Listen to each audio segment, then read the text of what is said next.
Hey everyone, Suzi here, and today we're playing Watcher of Realms. For today's video, we're going to do some dev insights. I'll read it so you don't have to.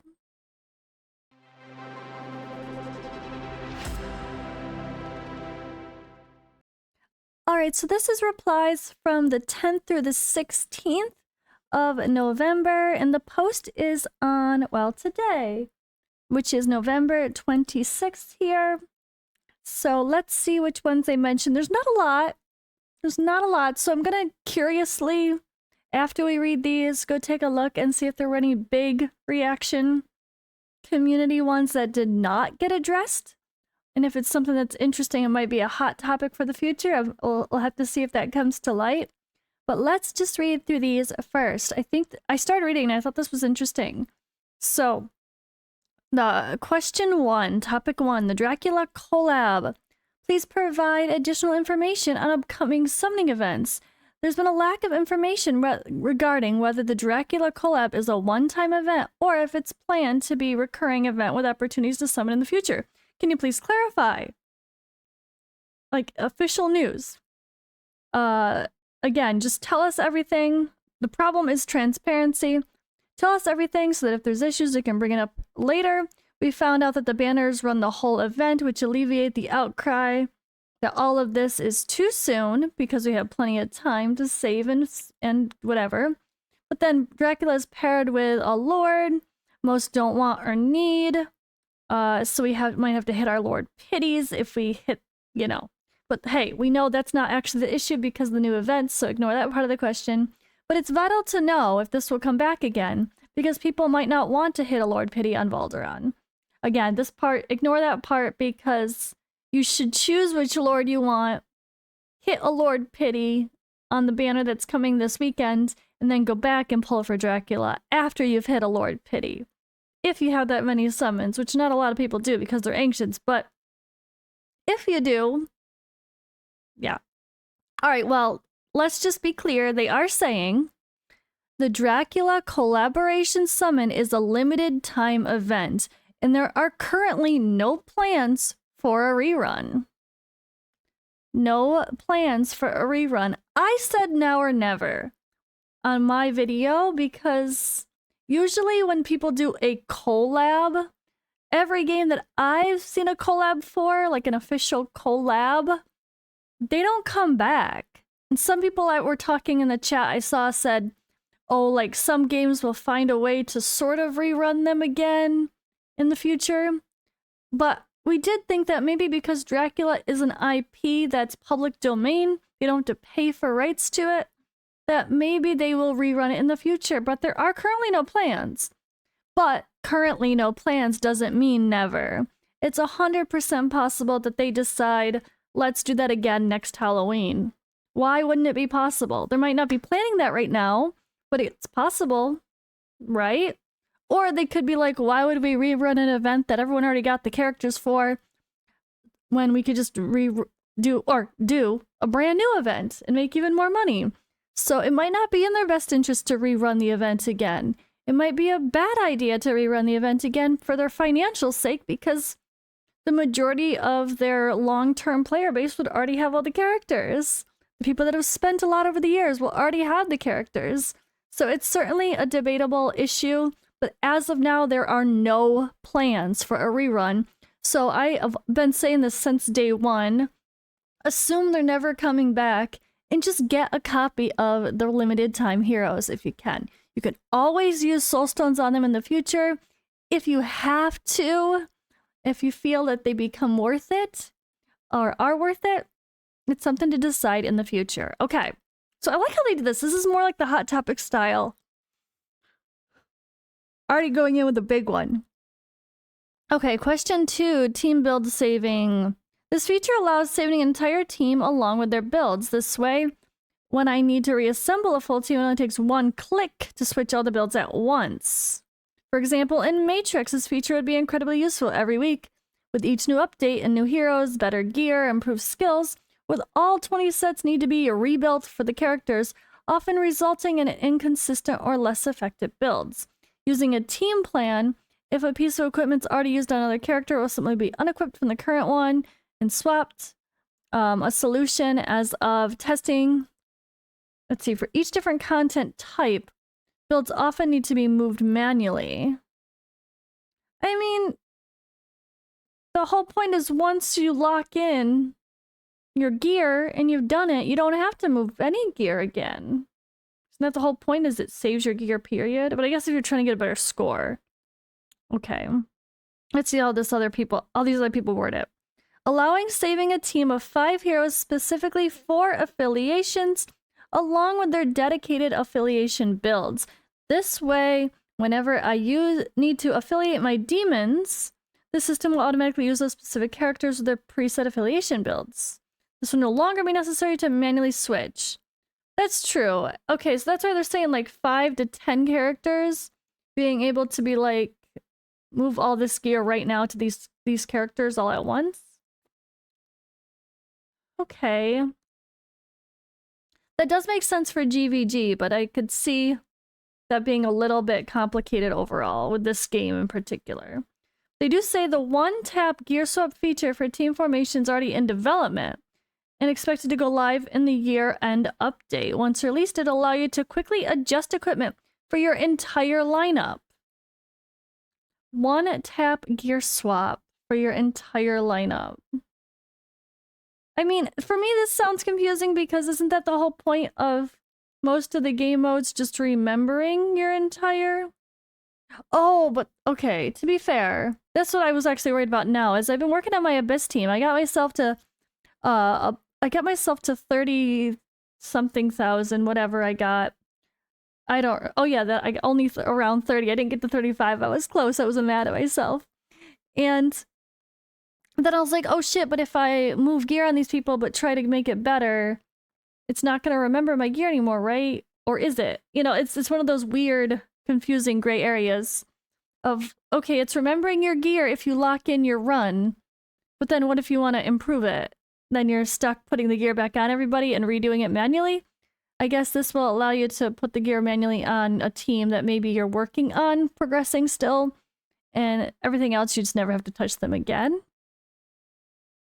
It's complicated for sure. I can't imagine the back end for stuff like this. It already makes my brain hurt just trying to think of how to do it.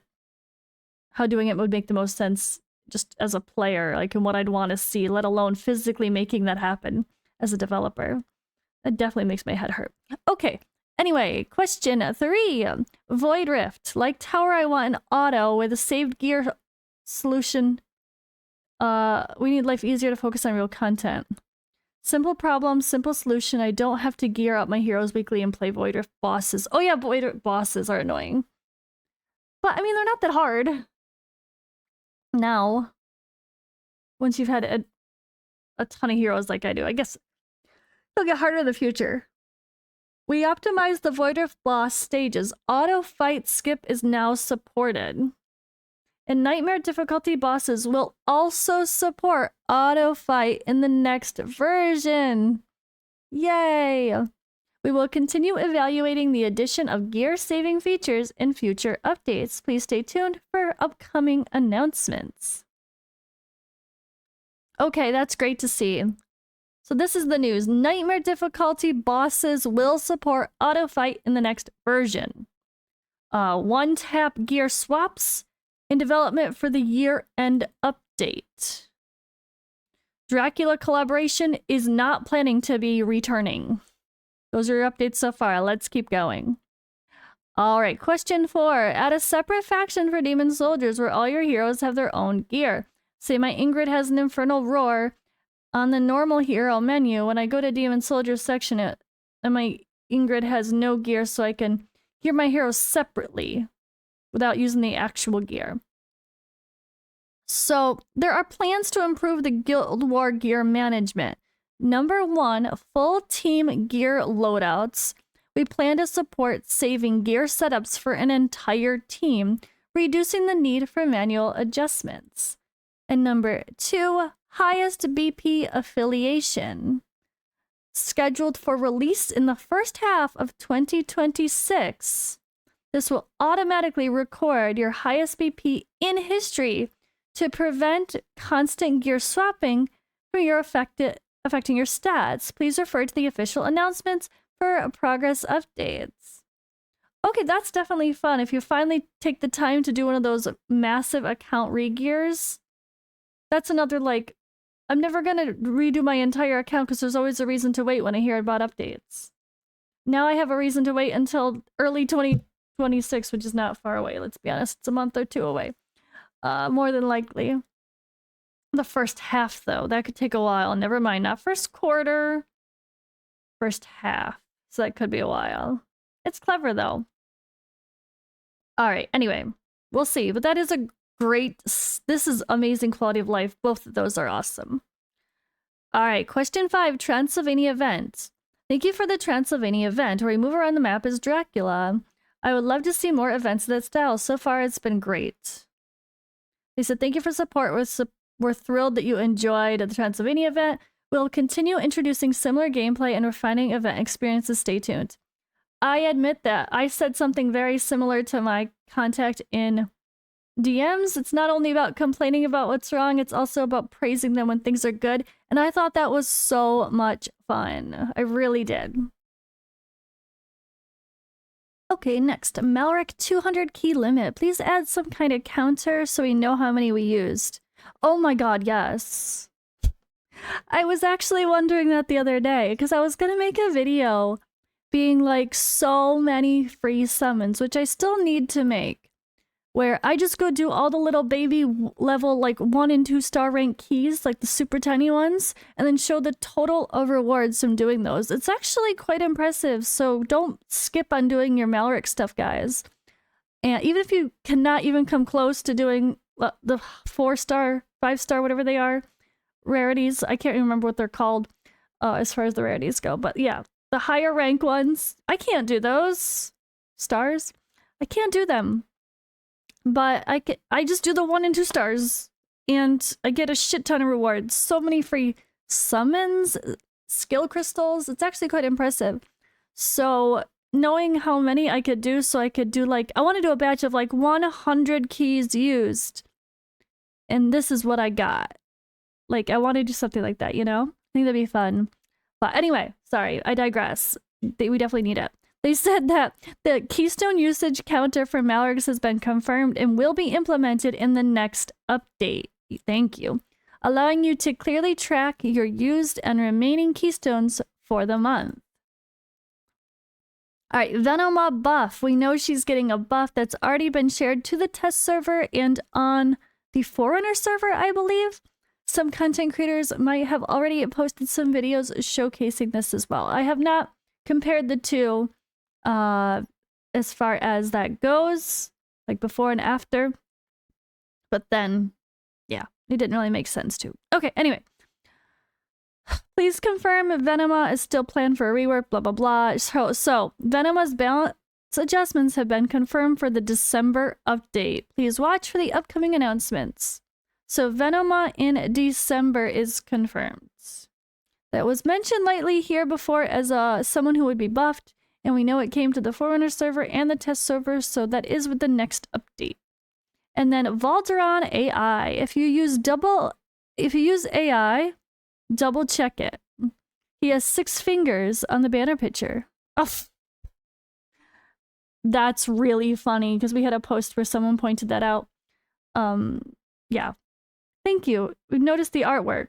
We'll be improving our asset review in the future. That's really funny. Okay, I can relate to a giggle on this because of FATELESS stuff. But anyway, that is it, guys. This was a decent one. We know we got a Malric counter. Venoma buff is confirmed for next update. And there's some other good little quality of life stuff mentioned here that are confirmations. Not a giant one. I'm actually not going to worry about the other part. Well, no, I'll pause and come back. All right, you know what? I said I would do it. Let's go here. So what did they say the dates were? The 10th through the 16th. All right, let's do it. The 10th through the 16th. What looks big? Let's scroll here and see. Okay, almost there. 18th. I think sometimes people don't realize the dates for when they're actually showing them are not current. because they have to take the time to get the replies and pick out the best ones to give to the devs, and the devs get a reply, and then they review them, and then they send them back. Okay, so what are the biggest mentions here? 31 Dracula event heroes. They're all time limited. Make that noticeable in their strength. Mina is basically time limited. She should be a Wukong level. No, the opposite. Bruh. See, I disagree with this kind of a post, personally. Sorry. Because if you... I mean, they should be good. Because they're limited. Sure, that makes them special. But they shouldn't be, like, necessary in the way that Wukong and Kagiri have been to the game. Or were for the longest time. Because then it's so limited. Not just like they're coming back once every few months. Or 6 months or something. This may never come back again. You don't want content revolving around someone that can never come back again. That's not good. No, I'm sorry, I disagree. All right. Good to see you fixed Lady Mina. Oh wait, never mind, you didn't listen at all. The adjustments you made are bad. Blah, blah, blah, blah, blah. Okay. Oh, big one here. All right, 77. Let hammer recasting clear existing crystal locks. Refining crystal rerolls once selected substat on the mythic piece. The chosen substat is then locked. You can't crystal a different substat on the item later. Oh yeah, I did that. I tried doing that the other day and I didn't know what the hell happened. Players often crystal a weak substat, then later use hammers to land on a much better spread with different stats, and the different substat is now the weak link. Yeah. Good call. Okay, so did they go pink when they're above a certain amount? Let's scroll. Yep. Okay, 39. Venom a buff. Confirmed. Talked about. But okay, looks like they actually did do a good job of the main ones that really had a lot of likes or something. Event and transparency. Knowing when they're doing stuff. Will these heroes be back? Will they not? Dracula wasting Lord Pity. Blah, blah, blah. This is exactly one of the comments that they showed earlier. Okay, so nothing like dramatically standing out otherwise. I will probably go over all the Black Friday deals and see what they show in-game. What does that shop look like? In-game, what about the Smile 1 website bundles? Which ones are the best values? I will take a look at that probably for a video tomorrow. And again, be sure to use my links in the description of the pinned comment if you decide to purchase using Smile 1. And okay, for real, I'll see you in the next video.